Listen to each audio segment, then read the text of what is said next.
Bonsoir Éric Zemmour. Bonsoir. Merci d'avoir accepté notre invitation. Vous êtes le candidat à l'élection présidentielle du parti Reconquête que vous avez donc créé. On va parler avec vous d'Europe et on va parler de la campagne, de votre campagne.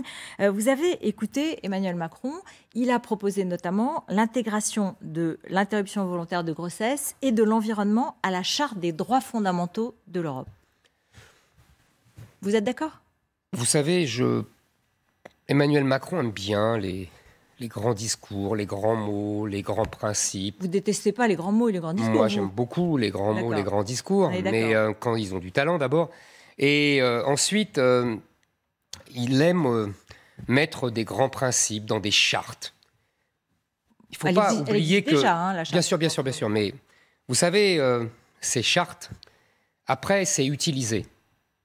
C'est utilisé... comme des principes et comme des règles de droit. Oui, c'est appliqué. Et après, c'est appliqué par des juges. Et les juges peuvent ainsi, en quelque sorte, diriger la politique des pays, à la place des peuples. Moi, vous voyez, et c'est le premier principe que je voudrais opposer à cette Europe d'Emmanuel Macron, je suis pour une Europe des peuples et des nations. Je suis pour une Europe de la démocratie et non pas une Europe de la technocratie et de l'oligarchie judiciaire, du gouvernement des juges. Emmanuel Macron, dans tout son discours, et on va en parler, manifestement, il est pour une Europe des technocrates et des juges. Moi, je suis pour une Europe des peuples. Oui, mais vous n'avez pas répondu à ma question sur l'interruption volontaire de grossesse. Mais je ne veux pas répondre. Oui, mais quand même. Je ne veux pas répondre. Si vous voulez, je réponds sur le principe. D'accord. Je réponds sur... Donc c'est non. Donc, je ne veux plus de ces chartes qu'on nous impose et qui permettent aux juges de gouverner à la place des peuples. Je veux que les peuples gouvernent. Je veux que les peuples dirigent. C'est le principe de la démocratie, Rutel Krief. Moi, je respecte le principe de la démocratie. Attendez, si vous défendez la civilisation européenne dans ses valeurs, hein, notamment de liberté, notamment de droit, enfin, bon, la Charte des droits fondamentaux européens, c'est quelque chose qui veut dire qui a un sens pour le reste du monde. Je continue, Rutel Krief. Je continue. Moi, je vois le résultat. Le résultat, c'est qu'ensuite, des juges, la Cour de justice, la Cour européenne des droits de l'homme, le Conseil constitutionnel, le Conseil d'État, empêchent les peuples de diriger leur pays, empêchent des peuples de s'exprimer. Je vous donne des exemples. Un jour, la France veut expulser un terroriste algérien, un djihadiste algérien. Je crois que c'était en 2018. La Cour européenne des droits de l'homme, sur fondement de cette charte et de tout ce qu'on y met dedans, a dit « Eh ben non, c'est pas possible ». Est-ce que vous trouvez ça normal? La Cour européenne des droits de l'homme, c'est le Conseil de l'Europe. Oui, non, mais c'est la même chose. C'est la même chose. Cour de justice européenne, Cour européenne des droits de l'homme, tout ça, ce sont les juges. D'ailleurs, ils passent leur temps à dialoguer, comme ils disent, le dialogue des juges. Parce qu'en fait, ils se renforcent les uns les autres. Vous voyez, je vous donne un autre exemple. Le Conseil constitutionnel. Un jour, on lui présente une affaire de passeurs, de clandestins. Et le Conseil constitutionnel estime qu'on ne peut pas poursuivre un passeur de clandestins, tout simplement parce que dans la devise républicaine française, il y a liberté, égalité et fraternité. Et donc, au nom du principe de fraternité, eh ben, les passeurs sont d'innocents passants. Oui. Vous voyez? Là, c'est le Conseil constitutionnel français, on est d'accord. Je vous explique. Oui. Il y a parce que c'était très... Vous savez pourquoi je dis ça? Parce que j'ai écouté soigneusement Emmanuel Macron. Et Emmanuel Macron a parlé pendant un long moment, avec un style un peu empoulé, de la défense de l'état de droit. Oui, c'est son premier chapitre. Voilà, vous voyez, vous avez retenu comme moi. Et c'est tout à fait noble, l'état de droit. C'est bien, ça veut dire que les libertés sont respectées, sont protégées. Tout ça, c'est très bien, sauf que... C'est notre civilisation, c'est nos principes, c'est nos valeurs. Mais évidemment, c'est nos principes, etc. Ça fait des siècles qu'on les a mis au point, tout bêtement, pour remonter au christianisme. On ne va pas refaire cette histoire. Je suis tout à fait d'accord. Mais depuis, 30 ans, 40 ans, 20 ans, vous voyez, ça dépend des moments, ça dépend des juges. Les juges ont utilisé ces principes, les ont interprétés. Vous savez, on fait dire ce qu'on veut à un texte d'il y a 2 siècles. Et pour imposer leur idéologie et contre la volonté des peuples. On le voit dans la bataille avec les Hongrois, on le voit dans la bataille avec les Polonais. Ça sera la même chose avec le peuple français. Moi, je ne veux plus qu'au nom des grands principes, tout à fait honorables, qu'au nom de l'état de droit, tout à fait honorable et respectable, On impose une idéologie au peuple français. Alors, vous dites, il a fait un discours sur l'universalisme européen, pas un mot pour défendre les Français. L'Europe de Macron est sans corps, sans tête, sans âme. Mais je voudrais être très concrète. Vous ne reconnaissez pas à cette Europe le succès du plan de relance, par exemple, dans lequel la solidarité a changé les règles des 3%, a bousculé tout, a fait... Si, on les a mis de côté provisoirement. Oui, mais on va voir. Absolument. Mais en tout cas, elle les a mis de côté, et peut-être pour changer. Et a fait le quoi qu'il en coûte, a permis à un certain nombre de gens de survivre à la crise. Je me permettrai de revenir, de savoir raison garder, comme on dit. Si vous me permettez, ce prêt, 750 milliards, la moitié en gros, subvention, la moitié prêt.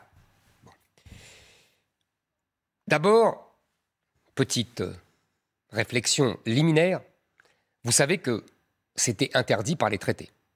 C'est-à-dire que, selon les traités, la Commission de Bruxelles n'avait pas le droit de s'endetter. Donc vous voyez, quand on me dit qu'il faut respecter les traités, ça ne vaut pas pour tout le monde. On était content qu'elle le fasse. Non, pas du tout. Je vais finir. Mais c'est pour vous dire, parce que je sais qu'on va me dire, moi, pour l'immigration, je dis d'avance, je mets de côté les traités, le traité de Schengen, etc.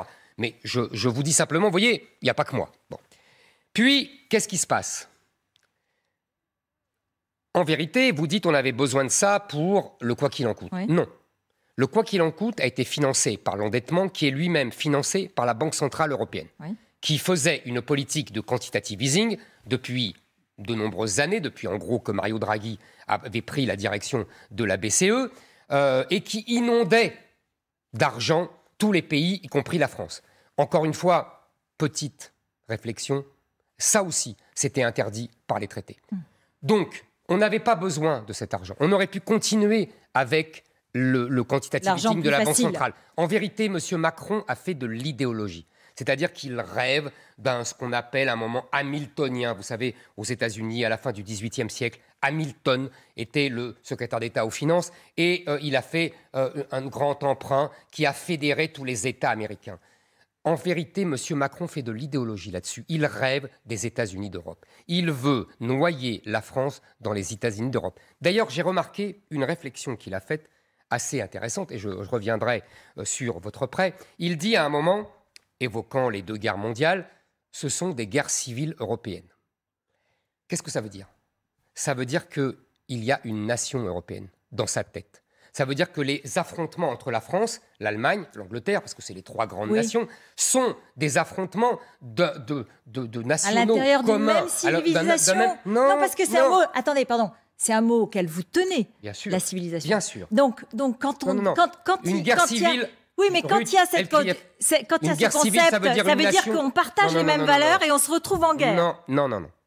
Une guerre civile, les mots ont un sens. Il a fait exprès. Oui. Je veux dire, Emmanuel Macron connaît le sens des mots, vous me l'accordez.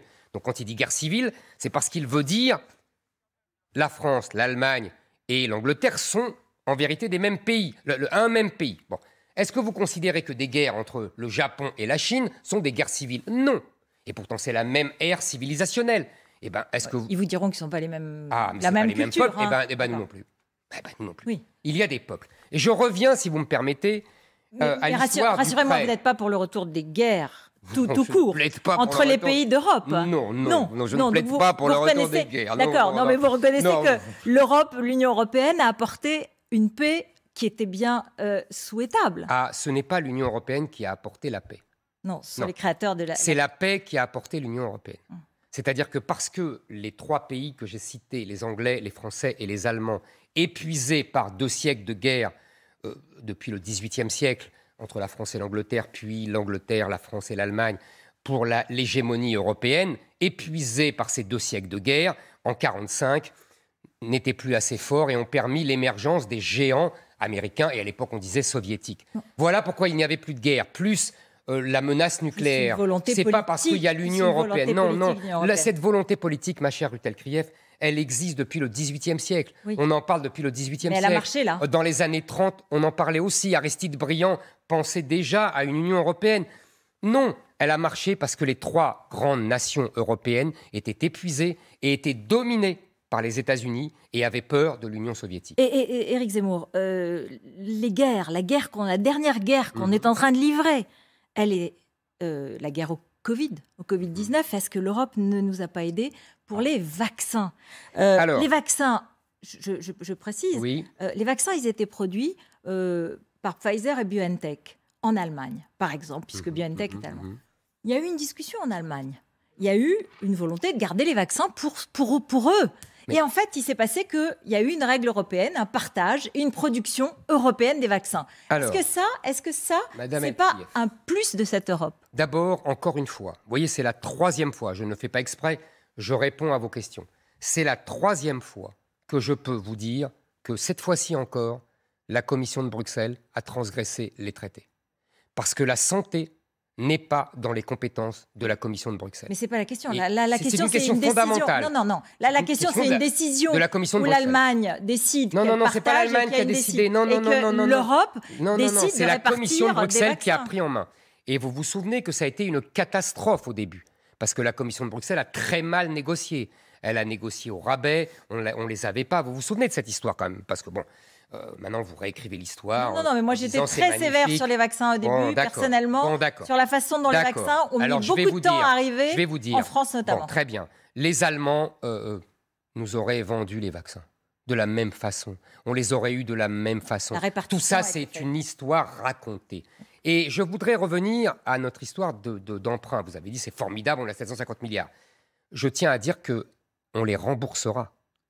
Et quand on remboursera plus que ce que la France a obtenu. La France a obtenu 39 milliards en prêts. 40, oui. Et elle a vu sa contribution au financement de l'Europe, son quota, vous savez que c'est par des systèmes de quotas, nous on est à 18% à peu près, les Allemands un peu plus, on va rembourser plus de 60 milliards. Alors, c'est pas tout de suite. Oui. Monsieur le maire est tranquille, il n'aura pas à rajouter encore ça à sa montagne de dettes. Mais il n'empêche que... Vous ne l'auriez pas fait. Monsieur Macron a tellement bien remboursé, vous ne l'auriez tellement pas bien fait. négocié. Attendez, je vais répondre.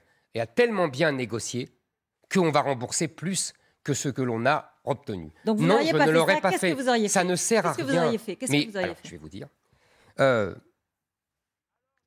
Pour le quoi qu'il en coûte, qui était une bonne décision initiale, après, on savait qu'on allait le financer par la dette. Je vous répète que la politique de la Banque centrale européenne suffisait très bien. Économiquement, ça suffisait. Parce que tout simplement, il y a eu un changement. D'accord, mais vous auriez fait quoi? Et la Banque centrale européenne aurait financé les besoins de la France, aurait financé les besoins de l'Allemagne, aurait financé les besoins des autres pays, sans aucun problème. Et je vous répète, il n'y avait pas besoin de ce prêt supplémentaire. C'est de l'idéologie de M. Macron. Mais c'est le problème avec M. Macron. C'est qu'il... Attendez, je finis. Oui. C'est que c'est toujours la même chose. Il est prêt à sacrifier les intérêts de la France à ces chimères de fédéralisme européen. Moi, ce que je veux pour l'Europe, c'est une Europe des nations, une Europe des peuples qui ne sacrifie plus les intérêts de la France à des chimères idéologiques. Je veux d'abord défendre les intérêts de la France. Et je suis persuadé qu'il y a beaucoup de pays qui sont prêts à s'allier à la France pour défendre ses intérêts en fonction des volontés des uns et des autres. Et il y a pardonnez-moi, mais parce que j'ai un projet pour l'Europe dans mon discours, j'ai assez développé, je pense qu'avec cette origine-là, défense, conviction qu'il n'y a pas d'États-Unis d'Europe, que ce sont les nations qui sont à la base de l'Europe, c'est d'ailleurs le génie européen, et défense des intérêts de la France, il nous faut arrêter l'expansionnisme de la Commission de Bruxelles. Nous devons arrêter cette façon qu'a la Commission de se mêler de tout en dehors des traités. Donc, nous devons bloquer, et je suis sûr qu'il y aura une minorité de blocage. Nous pouvons même envisager une réforme pour permettre aux États d'avoir eux aussi l'initiative législative. Parce que vous savez, le fonctionnement est compliqué, mais c'est la Commission de Bruxelles qui est toujours à l'initiative. Le Parlement aussi aurait des initiatives législatives. Oui, c'est nouveau, voilà. C'est nouveau, et c'est ce qu'a annoncé aussi Emmanuel Macron. Et bien justement, je suis contre. Je pense que c'est les États qui doivent avoir l'initiative. Il faut redonner du pouvoir aux États. On va y revenir, parce que je veux savoir aussi quelle est votre différence avec Marine Le Pen ou avec Michel Barnier, qui vient de partir au nom de Valérie Pécresse. Mais vous parliez de la Commission européenne. Vous n'avez pas le sentiment qu'elle peut être plus qu'utile parfois? Je vous donne un exemple. Face à l'attaque hybride du Bélarus contre la Pologne, Qu'aurait fait la Pologne si la Commission et si les pays européens, Emmanuel Macron, Angela Merkel, mais la Commission européenne n'avait pas fait suspendre les vols du Proche-Orient pour éviter l'arrivée de migrants à la frontière polonaise du Bélarus. C'est la Commission de Bruxelles qui a fait ça. La Commission de Bruxelles a menacé un certain nombre de pays. Pas la Commission. Non, attendez, pardon, s'il vous plaît. La Commission de Bruxelles. Elle peut menacer personne. Elle n'a pas un tank et pas un avion. La non, elle a menacé d'embargo, de rétorsion financière l'Irak, le Liban et même la Syrie pour arrêter ces vols. Ils ne se sont pas arrêtés miraculeusement. Non. Je vais vous dire ce qu'elle a fait de bien, la Commission de Bruxelles. Parce qu'elle fait des choses. Parce que la Pologne l'a reconnu, ça. Hein. Attendez. Je vais vous dire ce qu'elle a fait de bien. Et c'est très intéressant. Ce qu'elle a fait de bien, c'est qu'elle a suspendu d'elle-même Schengen, les accords de Schengen, les accords européens. Elle a autorisé la Pologne et la Lituanie, les États baltes en général, de bloquer les demandeurs de droit d'asile pour leur permettre de faire des demandes à l'extérieur des frontières. Attendez, c'est très important. Bien sûr. Parce qu'une fois de plus, vous voyez, je n'avais pas prévu de vous faire une telle démonstration, mais une fois de plus, on s'assoit sur les traités. Et la Commission elle-même s'assoit sur les traités. Et c'était très intelligent de sa part. Vous voyez, je ne suis pas de mauvaise foi. Moi, attendez, je finis ma démonstration. L'adaptation de cette Commission européenne. Faites-moi plaisir, je finis ma démonstration. Donc, ça veut dire que moi, vous savez, je l'ai expliqué cet après-midi, je l'explique depuis des mois, ma priorité, c'est l'immigration. Et donc, je veux suspendre toutes les règles européennes pour l'immigration pour sauver le peuple français du grand remplacement. Et donc, je veux effectivement prendre des tas de mesures qui seraient condamnées par les juges dont j'ai parlé tout à l'heure. Maintenant, la Commission de Bruxelles elle-même se rend compte, en vérité, c'est pas qu'elle a une capacité d'adaptation, c'est qu'elle se rend compte elle-même, on pourrait d'ailleurs prendre d'autres exemples sur l'industrie, etc., de l'inanité de tous ces principes, de toutes ces règles. En vérité, il faut changer complètement le fonctionnement de l'Europe. Et même la Commission de Bruxelles s'en rend compte. Seulement, elle le fait en catimini. Seulement, elle change, elle donne raison aux gens qui critiquaient son fonctionnement, mais en disant que c'est au nom de la gloire de l'Europe. Et vous, cher Rutel-Krief, vous dites « Ah, c'est formidable, quelle capacité d'adaptation !» Non, au contraire, ça veut dire quel aveuglement. Depuis 30 ans, elle impose des règles qui ne fonctionnent pas et qui sont nuisibles aux États et en particulier à la France. Alors, concrètement, si vous étiez élu président, vous arrivez... et vous arrivez en un claquement de doigts à changer le fonctionnement de la Commission européenne, alors que les autres pays, on est 27, sont d'accord pour ce fonctionnement jusqu'à présent. Non. Et vous ne sortez pas non plus de l'Europe. Je ne sors pas de l'Europe ni de l'euro. Alors donc, je n'ai pas du tout cette présomption. Alors, qu'est-ce qui se passe? Je ne claque pas des doigts. Attendez, il ne se passe rien. Ah non, il se passe des choses. Il se passe deux choses d'abord fondamentales. La première, c'est que la France dira, voilà, pour l'immigration, pour l'intérêt vital de mon pays et de mon peuple. Je suspends toutes les règles, je rétablis les frontières, je supprime des droits comme le regroupement familial, je supprime le droit du sol, j'estime que le droit d'asile désormais se fera à l'extérieur, vous voyez, comme la Commission. Oui. Pour les Polonais, je supprime les prestations sociales non contributives aux étrangers, extra-européens d'ailleurs. Vous voyez, j'ai des tas de mesures, j'expulse les délinquants étrangers. Bon, tout ça, quelle que soit l'attitude du juge, qu'il soit français ou européen, je le fais. Oui. Et je dis à la Commission de Bruxelles... Sujet, qui est très important, mais c'est le seul sujet sur lequel vous faites changer, vous tentez de changer les choses. Je n'essaye même pas de tenter les choses. Je dis, moi, je n'applique plus. Je fais ce que je veux, je suis la France, je suis un pays souverain, et je pense que l'intérêt suprême de mon pays est en jeu. Et donc... Après, je propose... Attendez. Je pense que, parce que j'ai étudié un peu la question, je pense que de nombreux pays seront d'accord avec la France. C'est ça aussi que je pense changer. Il y a eu une tribune dans le Figaro de 11 pays. Vous voyez, 11, c'est pas rien. Il y avait évidemment la Hongrie et la Pologne, mais aussi la Grèce, mais aussi l'Italie, mais aussi la Lituanie, mais aussi le Danemark. Vous voyez, des pays variés, différents, qui n'ont pas les mêmes traditions, et qui critiquaient la politique migratoire voulue par la Commission de Bruxelles. Et donc, si vous voulez, je pense que de nombreux pays, ceux-là en particulier, seront d'accord avec la France. À partir de là, on peut éventuellement modifier le fonctionnement, comme je vous l'ai dit, de l'organisation européenne. Mais je sais très bien que ça va prendre des mois, voire des années, qu'il faut une unanimité. Je sais très bien que ça ne se fait pas comme ça, oui, justement. Parce qu'en fait, d'abord, on a une question, c'est quelle est la différence avec Marine Le Pen, du coup? Parce qu'elle aussi, elle veut ni quitter l'Union européenne, ni elle remet plus en question l'euro, et elle veut, comme vous, une Europe des nations. Elle veut remettre l'Union européenne à sa place. Sur l'immigration, elle a à peu près les mêmes Vous avez mesures. raison, il y a beaucoup de points communs dans ce que vous dites, mais je vous avoue, Marine Le Pen, j'ai du mal parfois à la suivre. Elle était contre l'euro, maintenant elle est pour, elle était contre la sortie de la CEDH, puis elle était pour la sortie, puis contre. Donc j'avoue que je m'occupe pas de ce qu'elle dit, Marine Le Pen. Vous savez, j'ai bien compris le petit jeu des journalistes depuis des mois. Vous allez voir Marine Le Pen et vous lui dites Éric Zemmour a dit ça, et puis après on va me voir et on dit Marine Le Pen a dit ça. Donc moi, je ne m'occupe pas de Marine Le Pen. Celui qui a commencé à parler de Marine Le Pen, c'est vous, à la fin du mois d'août, où vous avez dit elle ne pourra pas gagner. Je pourrais vous répondre que Marine Le Pen ne cessait de parler de moi, même avant les vacances. Mais bon, c'est pas. On va arrêter ce petit jeu. Moi, je parle de la France aux Français. Et je vous remercie de me donner cette possibilité. Vous voyez, on a parlé de mon projet, de mon rêve européen. Bien sûr. Un rêve européen avec des nations et le respect de la démocratie. Écoutez Michel Barnier, qui vient de partir de ce plateau, et voilà ce qu'il disait.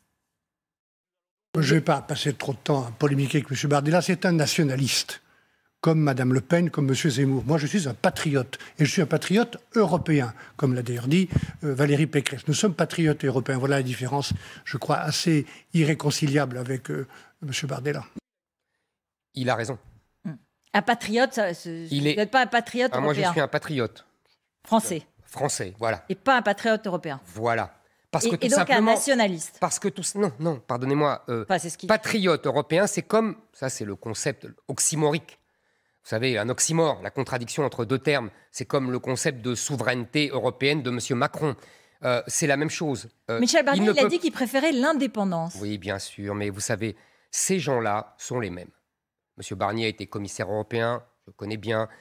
Il a la même idéologie que M. Macron et que Mme Pécresse. Tout ça, ce sont les mêmes. Il a dit sur ce plateau qu'Emmanuel Macron n'avait pas tiré les leçons du Brexit et qu'il fallait changer l'Europe pour tenir compte de cet échec. Le coût du changement de l'Europe par les européistes, ça fait 30 ans qu'ils nous le font. M. Barnier est dans la continuité du numéro, vous savez, depuis Jacques Delors dans les années 80.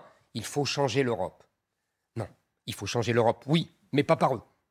Et M. Barnier, je le répète, et comme M. Macron, comme Mme Pécresse, ce sont des gens qui considèrent que la France a fait son temps et qu'elle doit se dépasser dans un engagement européen. Ils le disent eux-mêmes, souveraineté européenne, patriotisme européen. Mais l'Europe n'est pas une nation, l'Europe est une civilisation ou une géographie. Ce dont ils parlent, c'est l'Union européenne.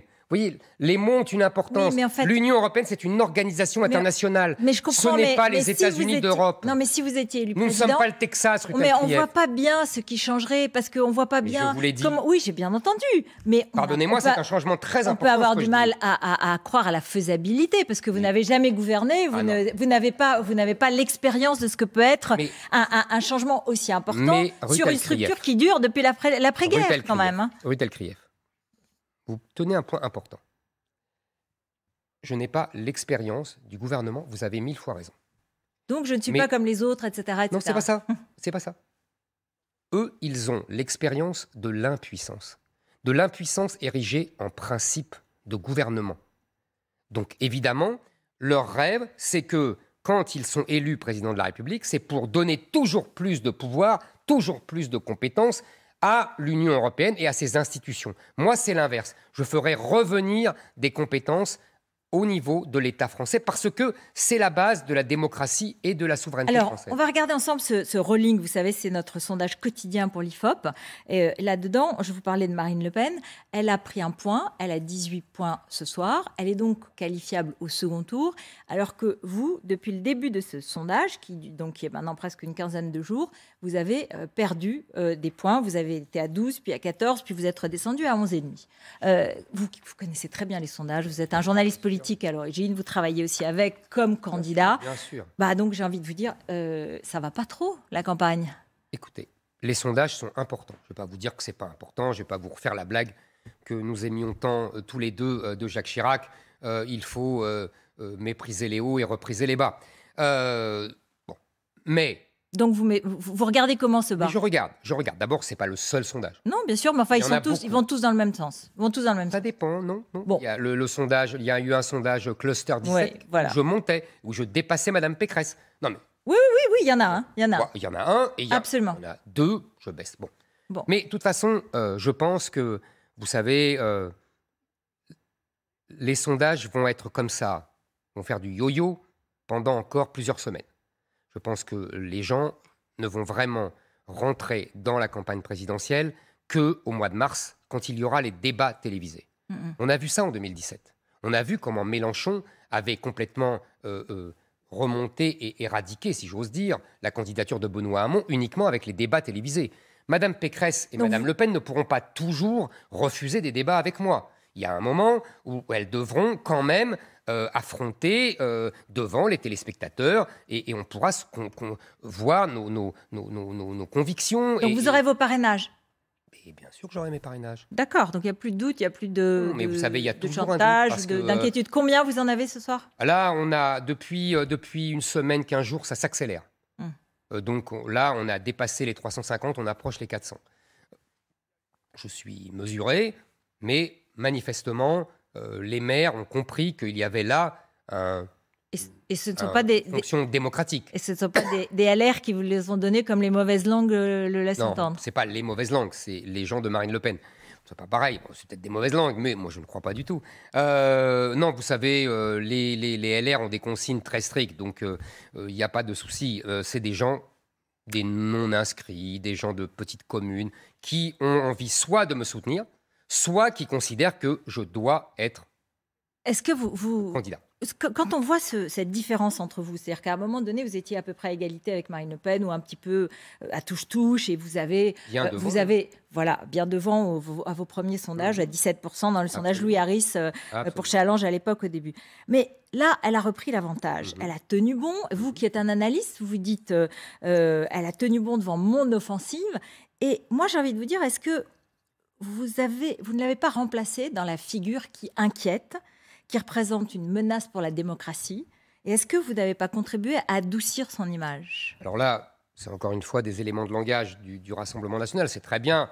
Mais je suis pas dans les éléments de langage. Comme journaliste, je ne suis pas tout à fait dans les éléments de langage. Ce qui est vrai, c'est que manifestement, je suis le seul qui inquiète le pouvoir et le système. Je vois bien à l'intervention des juges dans ma campagne, à l'intervention des antifas. Je vois bien que, si vous voulez, je suis le seul qui inquiète vous vraiment. Vous victimisez un petit peu là. Non, je victimise pas. Un petit peu. Mais il y a des sondages qui disent qu'il y a 64% des Français qui considèrent Éric Zemmour comme le représentant d'une extrême droite nationaliste et xénophobe. Mais parce que les médias ne cessent de le répéter. J'allais ajouter les médias. Oui. Manifestement. C'est trop facile parce que vous accusez les médias et en même temps vous venez et tant mieux, on vous en remercie, c'est la démocratie. Mais bien sûr. Et donc vous voyez bien que. Mais je ne dis pas qu'on ne m'invite pas. D'accord. Donc, mais il y a un discours. Et on vous interroge correctement, honnêtement, vous respectueusement. Très correctement, je ne dis rien à dire. D'accord, mais c'est important parce que vous avez fait un discours pour vos vœux sur les journalistes qui était d'une très grande violence. Non, qui était lucide. Et qui, pas violent. Vous savez, peut porter la démocratie, vous vous souvenez, comme moi, François Mitterrand aimait à dire que la démocratie, c'était le choc des idées, la confrontation des idées. Moi, je suis resté à cela. La démocratie, il faut opposer ses convictions franchement. Et moi, je pense qu'il y a deux choses. Pourquoi c'est pas du tout pour me victimiser. C'est que simplement, d'abord, je suis le candidat du réel, quand les autres sont les candidats de l'illusion, de l'indignation professionnelle. Et je suis surtout le candidat, le seul, et là j'y tiens, qui peut faire l'union des droites, qui peut rassembler le peuple de droite. Madame Pécresse ne le veut pas, parce qu'elle est restée dans la logique chiracienne du cordon sanitaire, logique imposée par la gauche et François Mitterrand, et Madame Le Pen ne le peut pas, parce que, je finis ma phrase, parce que les électeurs de LR ne veulent pas voter pour elle. Donc, évidemment, je comprends que je suscite les plus grandes craintes. Vous voyez, c'est pas de la victimisation. C'est pas seulement ça. Il y a, j'entends, vous dites sur votre stratégie politique, mais il y a aussi quelque chose de personnel. Il y a aussi quelque chose de politique et de personnel. Lorsque vous avez parlé sur les enfants en situation de handicap, vous êtes apparu inhumain, vous êtes apparu peu empathique, vous êtes apparu comme quelqu'un... non mais ça, du coup vous suscitez un coefficient de rejet qui est très important. Vous savez très bien qu'en prenant une phrase, une image, je connais la phrase. N'importe quoi. Je connais la phrase. En l'occurrence, je vais vous dire, Ruth Elkrief, c'est absolument indigne ce qu'on m'a fait. Parce que, qu'est-ce que j'ai dit? J'ai dit qu'il y avait des enfants handicapés. J'ai dit des enfants handicapés, pas les enfants, par exemple, handicapés physiques, mais des enfants handicapés qui souffraient à l'école, dans les écoles ordinaires. J'ai dit cela et c'est devenu, il veut exclure tous les enfants handicapés. Il y a même Daniel Cohn-Bendit qui a dit, il est pire qu'Hitler. Vous voyez la manipulation. Oui, mais là, moi, je vous pose une question. En disant, vous avez choqué, vous avez eu l'image de quelqu'un qui manquait d'empathie, parce qu'il y a une phrase que vous avez dit, ce n'est pas bon pour les autres enfants. C'est pas bon pour les autres, c'est pas bon pour eux. Et ça a beaucoup choqué. Mais non, mais c'est parce que c'est pas bon pour personne. Parce qu'il y a des enfants qui souffrent. Oui, il y a des enfants qui souffrent, des enfants handicapés qui souffrent. J'ai reçu, je vous assure, des milliers de lettres ou de messages, de mails, enfin vous savez tout ça, sur les réseaux sociaux, qui m'ont dit, de parents d'enfants handicapés, qui m'ont dit « vous avez raison, notre enfant souffrait en école ordinaire, au milieu des autres, c'était terrible. » Donc, attendez, je vais vous dire, en vérité... Moi, je vais vous dire, Éric Zemmour, est-ce que vous avez bien travaillé ce sujet? La vérité, c'est est-ce qu'on a eu le sentiment sur un sujet aussi sensible qui touche 12 millions de Français que vous n'aviez peut-être pas préparé suffisamment? Pardon, parce que vous savez que les structures, elles existent à l'intérieur de l'école et elles ne sont pas la banalisation dans l'école.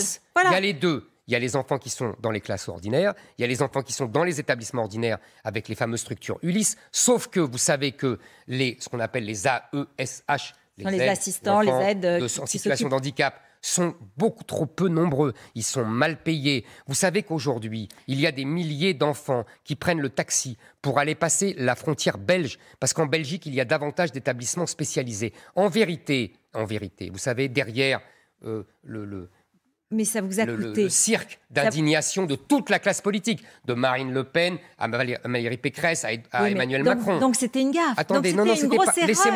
Laissez-moi finir. En vérité, c'est un problème budgétaire. C'est-à-dire qu'un enfant dans un établissement ordinaire, il coûte 6 000 €. Un enfant dans un établissement spécialisé, il coûte entre 30 000 et 70 000 €. Et donc le gouvernement... Il ne coûte pas. Bon, vous savez, pour l'éducation nationale et pour l'État, c'est un coût. C'est normal, on doit payer. Donc moi, je propose au contraire l'intégration d'un enfant dans la vie, c'est pas des chiffres. Hein. Mais oui, mais ne croyez pas derrière cette discussion et après on dit « Ah, Zemmour, il manque d'empathie ». Non, il y a des histoires de gros sous qui sont lamentables. Et tout le numéro derrière est absolument indigne. Éric Zemmour. La cabale politique et médiatique a été indigne. Éric Zemmour, aujourd'hui, vous étiez à Calais pour parler de l'Europe et pour parler des migrants. Bon, ça a été difficile. Vous avez rencontré des gens, vous avez parlé, mais vous avez dû interrompre et rentrer assez vite. Est-ce que, parce qu'il y avait des manifestants, parce que c'était compliqué, à chaque fois que vous sortez, c'est compliqué. Est-ce que ça, c'est pas un problème pour faire campagne et pour aller jusqu'au bout? Je dirais même si vous arriviez au deuxième tour, pour être président. Et là, je parle du coefficient de rejet. Ça, c'est très important. Un président, c'est pas quelqu'un qui est rejeté à ce point. Attendez, Ruth Elkrief, il n'y avait pas des manifestants. Il y avait des racailles d'extrême gauche appelées Antifa. Et il y en avait une trentaine. Et je tiens à vous dire quand même que cette journaliste, je le fus, c'est un journaliste qui a donné mon signalement, si j'ose dire, aux racailles d'extrême gauche. Nous porterons plainte contre lui. Nous l'avons identifié et nous porterons plainte contre vous. C'est exactement la même histoire qu'à Marseille. Vous avez dit contre vous. Contre lui, j'ai dit. Oui, mais bon. Excusez-moi. C'est de la même histoire qu'à Marseille. Il faut que cela cesse. Parce qu'on connaît le système. On appelle les antifas, on appelle les racailles d'extrême gauche qui viennent faire de la violence et après on dit « Oh là là, Éric Zemmour est violent ». Non. Ce n'est pas moi qui suis violent. Moi, je suis allé à Calais, j'ai fait un discours, j'ai rencontré des syndicalistes policiers, j'ai rencontré des gens... C'est votre discours qui est vécu comme violent. Pas du tout. C'est la démocratie, Ruth Elkrief. Donc si vous estimez qu'il y a en démocratie des discours qui sont interdits, il faut me le dire. Et si vous estimez que les antifas ont le droit de venir perturber mes discours avec la complicité de certains journalistes, il faut me le dire. Mais il ne faut pas dire que c'est moi qui provoque la violence. C'est en vérité une manipulation. Alors, vous êtes aussi un candidat qui a un agenda judiciaire assez chargé. C'est relativement rare. Demain, il y a une nouvelle audience. Sur les propos sur Pétain que vous avez prononcés. Je vais vous dire. Il y a 2 jours, j'ai été condamné pour mes propos sur les mineurs isolés. Demain, vous avez une nouvelle audience sur Pétain. En appel, parce que vous aviez été relaxé parce que j'ai gagné en première instance. Absolument. Merci Votre avocat était sur ce plateau pour le rappeler. Mais quand même, c'est très lourd. Je ne vais pas revenir sur cette polémique qui existe et qui fait qu'il y a un certain nombre de gens qui n'apprécient pas du tout votre campagne et votre candidature. Ces paroles avaient suscité un tollé. Les historiens ont publié des livres depuis. Des historiens, bien sûr. Vous regrettez ces déclarations? Elles perturbent votre campagne? Non, ce n'est pas mes déclarations qui perturbent. Encore une fois, c'est la même chose. Je vous ai dit tout à l'heure, ce n'est pas étonnant si tout cela m'arrive. C'est parce que je suis le seul danger, en vérité. Je suis le seul candidat de rupture avec le système. Je suis le seul candidat de rupture. Et donc, je suis le seul danger réel pour les hommes de pouvoir et pour le système. Donc, on me fait tout.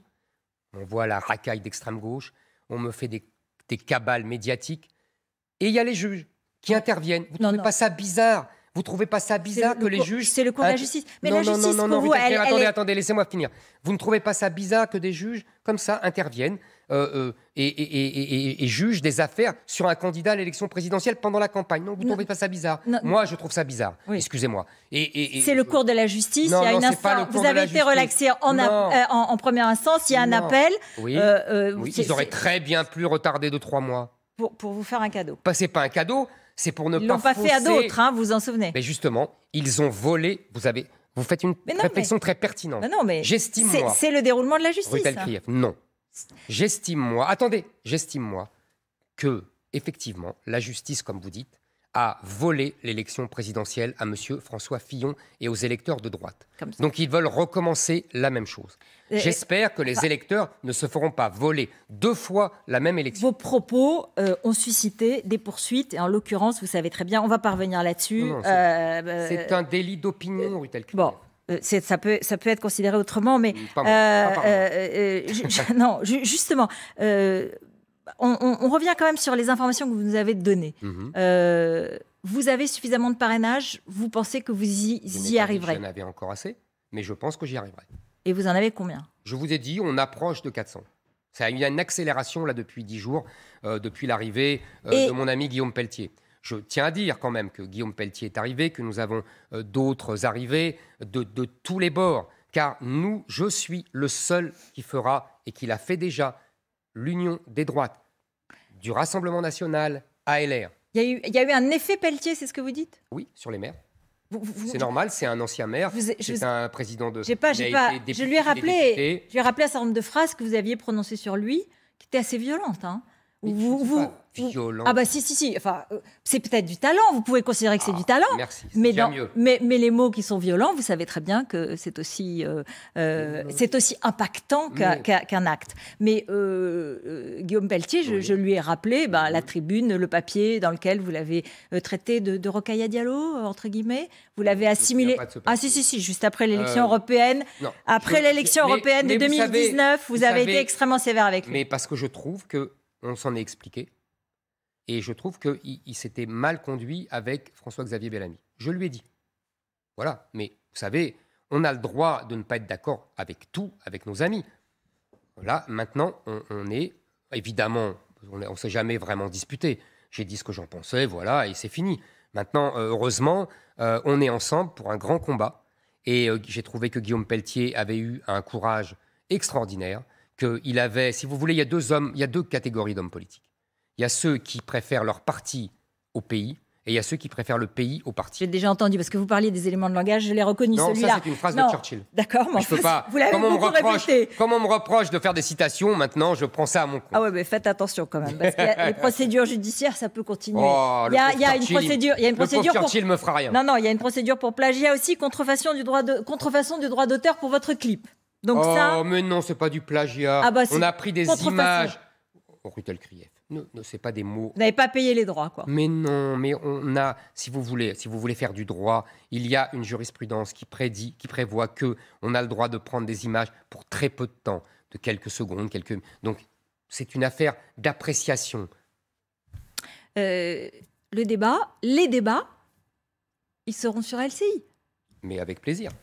Avec Marine Le Pen, avec Valérie Pécresse. C'est pas moi qui décide, vous savez, ce sont les candidates qui refusent. Moi, j'accepte les débats. Donc ils sont, et je vous signifie l'invitation ce soir pour ces débats, Je l'accepte volontiers. Je note, parce que vous comptez sur ces débats pour rebondir. Non, je n'ai pas besoin de rebondir. Moi, je pense que les débats sont la base de la démocratie, depuis toujours.